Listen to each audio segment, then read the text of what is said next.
Salut à tous chers internautes et bienvenue chez Passeur de Conscience pour cette troisième vidéo. Aujourd'hui je fais cette vidéo pour vous parler de la zone de confort de notre être intérieur. Alors si je choisis de m'intéresser à la zone de confort, c'est avant tout parce que je suis actuellement en pleine évolution dans mes pensées, dans mon changement de comportement, mon savoir-être, mon savoir-vivre. Euh, et, et le fait d'être entouré de concepts me permet d'avoir un regard extérieur vraiment différent euh, de ce que j'étais auparavant et de ce que je suis actuellement. La zone de confort en fait se délimite uniquement à ce que le jeu intérieur souhaite voir. Et oui, parce que nous n'écoutons pas pour comprendre, mais nous écoutons pour répondre, comme je le vois sur certaines communications que je peux avoir ou sur certains liens que j'ai moi-même avec le monde. C'est que je me limite strictement à une pensée qui est la mienne.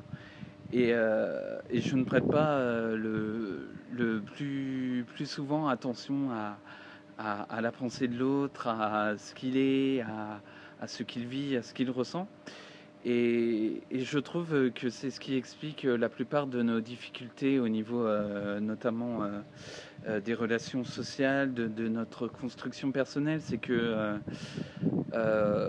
nous sommes des êtres purement centrés sur des pensées qui sont les nôtres, des pensées qui sont fixes, linéaires, qui la plupart du temps ne changent pas parce que nous ne souhaitons pas les changer. Et, et tant que nous n'acceptons pas le fait de ne pas changer ces pensées qui sont fixes et de les faire évoluer et de se permettre d'évoluer en même temps avec elles, nous restons où nous en sommes, c'est-à-dire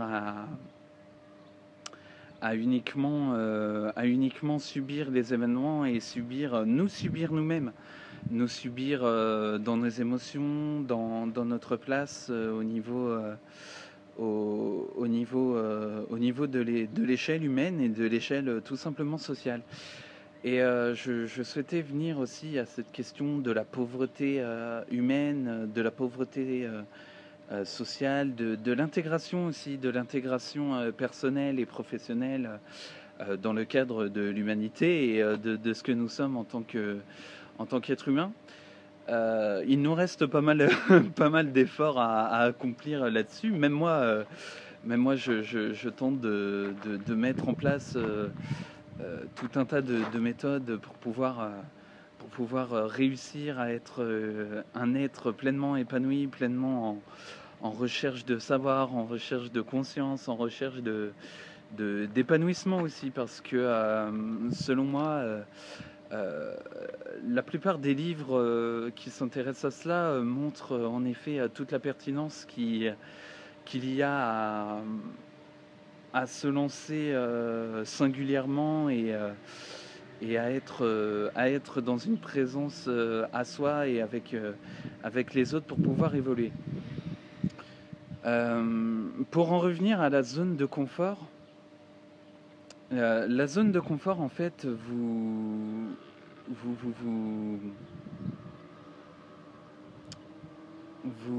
conserve et vous permet de rester dans un système de pensée qui ne vous permet pas de voir ce qu'il y a autour de vous, c'est-à-dire ce qu'il y a au-delà de vos pensées à vous et au-delà de votre méthode de penser et d'analyser à vous. C'est-à-dire que notre propre personne se fixe sur des situations de l'instant, tout en focalisant dessus. Et le fait de focaliser sur ses pensées, de se focaliser sur une seule méthode ou une seule manière de voir de voir la vie et de voir ses perspectives ne permet pas d'évoluer. Et c'est tout là la grande difficulté, c'est qu'en fait, nous sommes en même temps responsables de ce qui se passe actuellement. Et, euh, et nous pouvons faire évoluer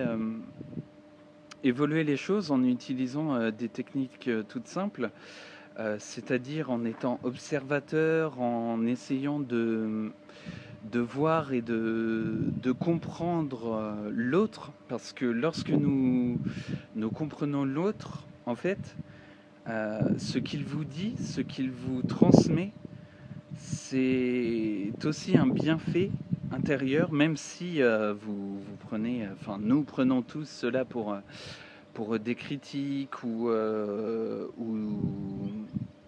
des perspectives qui sont entre guillemets mal, vu qu'il n'y a pas ni de bien ni de mal, mais il y a plus une fonction d'interprétation à ce que nous percevons en fonction de notre sensibilité. Je prends pour exemple en tant qu'hypersensible, et Dieu sait qu'il y a des hypersensibles pour le coup, les hypersensibles, eux, ont une manière de voir qui personnellement, moi pour ma part, s'oriente vers une compréhension de l'autre dans ce qu'il vit, dans ce qu'il est, dans son comportement, dans sa manière d'être et dans l'environnement qui l'entoure. Et d'ailleurs, à ce niveau-là, le fait de dénigrer l'hypersensibilité et la sensibilité émotionnelle des gens n'est pas une solution, parce que nous sommes avant tout des êtres humains, nous sommes des êtres de partage, des êtres solidaires. Lorsque des événements tragiques ou fragiles arrivent aussi bien à notre échelle personnelle, à l'échelle nationale, à l'échelle locale, à l'échelle professionnelle aussi. Et tous ces critères-là, en fait, font que nous devons, selon moi, d'être dans cette notion de réaction et d'être dans l'agir pour réagir justement. Et ces deux notions-là sont assez intéressantes parce que elles permettent de créer justement cette connexion, ce lien social justement, surtout ce lien qui nous unit et nous réunit pour ce que nous sommes. Donc, je vous invite vraiment à sortir justement de cette zone de confort, à pouvoir regarder où vous en êtes actuellement, à quelle place vous êtes, où vous êtes, parce que en prenant un certain recul, une légère prise de recul, qu'elle soit personnelle, professionnelle ou d'un ordre qui soit totalement différent, cela va vous permettre d'entrer en contact avec vous-même et en contact avec autrui pour ce qu'il est, c'est-à-dire pour en revenir, comme je le dis toujours, à un être humain. Et cette notion d'être humain, en fait, c'est avant tout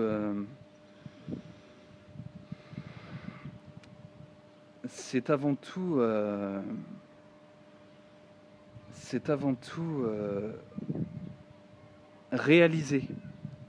Voilà, le mot, c'est réaliser. Réaliser que dans notre système, là où nous sommes actuellement, rien n'est fixe et que tout évolue. Et d'ailleurs, je vais vous partager une citation que j'aime beaucoup et qui est de Lavoisier. Lavoisier qui d'ailleurs s'intéresse au système biologique et à son évolution. Et Lavoisier, lui, en tant en tant que scientifique et en tant qu'aussi en tant qu'être dit que rien ne se perd, rien ne se crée, tout se transforme. Et cette interaction entre le tout qui nous entoure, le tout que nous percevons, le tout que je suis, que mon être intérieur est, et cette notion de rien nous confronte aussi par rapport à nos valeurs. C'est-à-dire que pour ma part, en fait, l'expérience actuelle qui se présente à moi, c'est que je remets en cause profondément mes valeurs intérieures. C'est-à-dire que ce que j'ai appris au travers des valeurs éducatives que ma famille m'a inculquées et qui sont des valeurs fondamentales comme le respect, la politesse, le respect, la politesse, l'amour aussi, l'amour, parce que l'amour c'est une notion fabuleuse que j'ai eue aussi, me permettent d'avoir des bases solides pour pouvoir justement m'émanciper et laisser parler qui je suis dans mon intérieur, dans mon être intérieur. Et pour en revenir à cette notion du tout et du rien, c'est qu'en fait elle se module et s'élabore en fait en fonction de ce que nous souhaitons, de nos désirs, de nos envies, de nos frustrations. Et tout se trouve dans cette clé-là, le fait de moduler nos pensées pour sortir de notre zone de confort et pour pouvoir justement aller au-delà de soi, aller au-delà de ses peurs, parce que nous avons tous de nombreuses peurs et j'en ai aussi.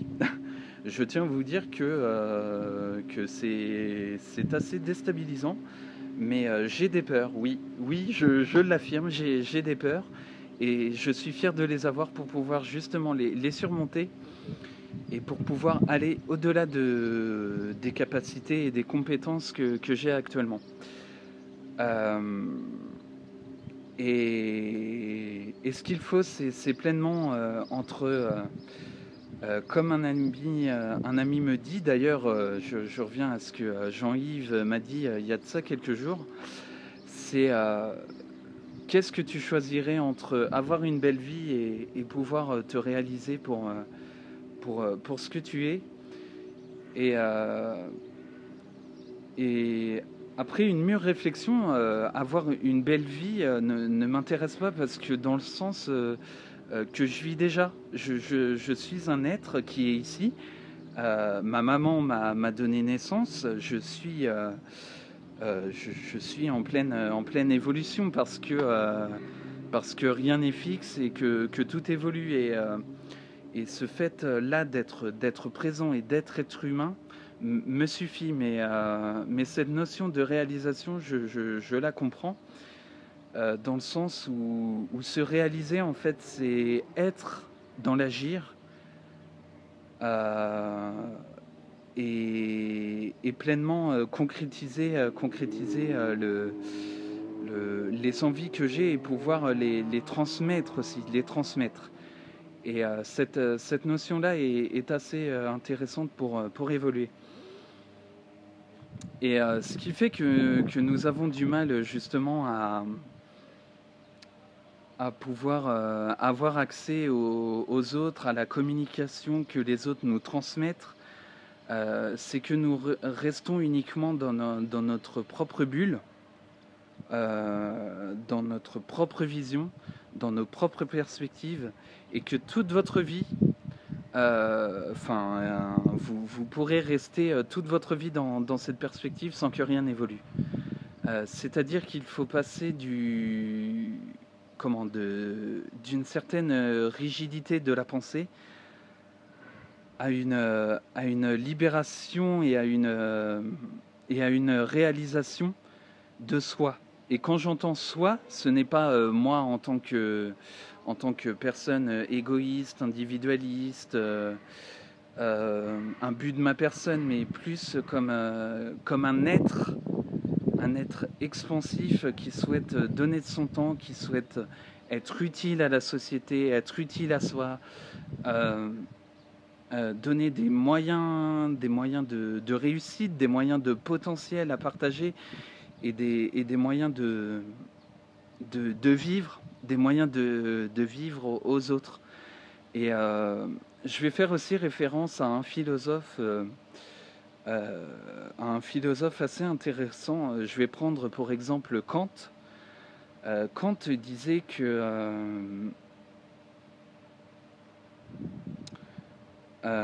s'il me semble que nous devons utiliser euh, euh, les moyens non comme une fin, mais les fins comme un moyen. C'est-à-dire, lorsque j'entends par fin, c'est que vous ne devez pas... Enfin, c'est même pas une question de devoir ou d'obligation, c'est que... Enfin, il est conseillé de ne pas utiliser, par exemple, ses amis pour, pour accomplir un service, mais plus se mettre au service de son ami pour l'aider à évoluer. Et cette différence de perspective est selon moi à prendre en considération pour notre société du XXIe siècle, euh, du fait que l'actualité n'est pas forcément ce qu'elle reflète, mais que c'est uniquement notre être intérieur qui reflète la réalité qui se déroule actuellement, malgré que nous pouvons parfois nous sentir impuissants, nous sentir délaissés ou nous sentir même abandonnés ou dans des perspectives négatives ou défaitistes de la part de notre propre personne et de l'environnement. Le tout est de sortir de sa zone de confort, aller plus loin, aller au-delà de ses compétences, de ses capacités pour pouvoir vraiment développer son potentiel, le développer avec soi et le développer avec autrui. Parce que l'autre, en fait, autrui, ce qui fait sa différence, c'est une complémentarité pour notre propre personne, notre évolution, dans un principe de bienfait, dans un principe positif, dans un principe d'épanouissement. Et la plupart des auteurs qui étudient ce principe de développement personnel se basent sur la notion d'épanouissement. En fait, le souci actuel, c'est que nous ne prenons pas en compte la sensibilité et l'épanouissement comme une utilité pour la société, pour nous-mêmes et pour les autres. Et tant que nous serons dans une zone de confort, qui se limite strictement à notre propre personne, à notre égoïsme, à notre besoin d'assouvir nos perspectives et à ne pas entendre et communiquer dans un lien pour se développer et pour développer l'autre, nous resterons toujours conditionnés dans notre zone de confort.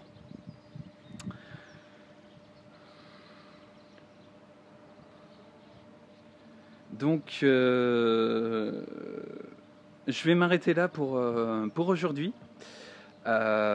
Si vous avez les moindres questions ou les moindres suggestions ou les moindres critiques à me faire part, n'hésitez pas à vous abonner à ma chaîne YouTube et aussi à pouvoir me suivre sur ma page Facebook. Je vous remercie déjà de tout cœur de me suivre. et de pouvoir participer avec moi à cette belle aventure que nous construisons. Et je vais terminer par cette citation qui me tient à cœur. Méditons pour comprendre, comprenons pour apprendre, apprenons pour agir, agissons pour progresser. Je vous remercie de tout cœur, je vous souhaite un bon visionnage pour ceux qui le regarderont en journée, en soirée ou en pleine nuit. Et je vous fais de gros bisous et je vous dis à plus. Salut!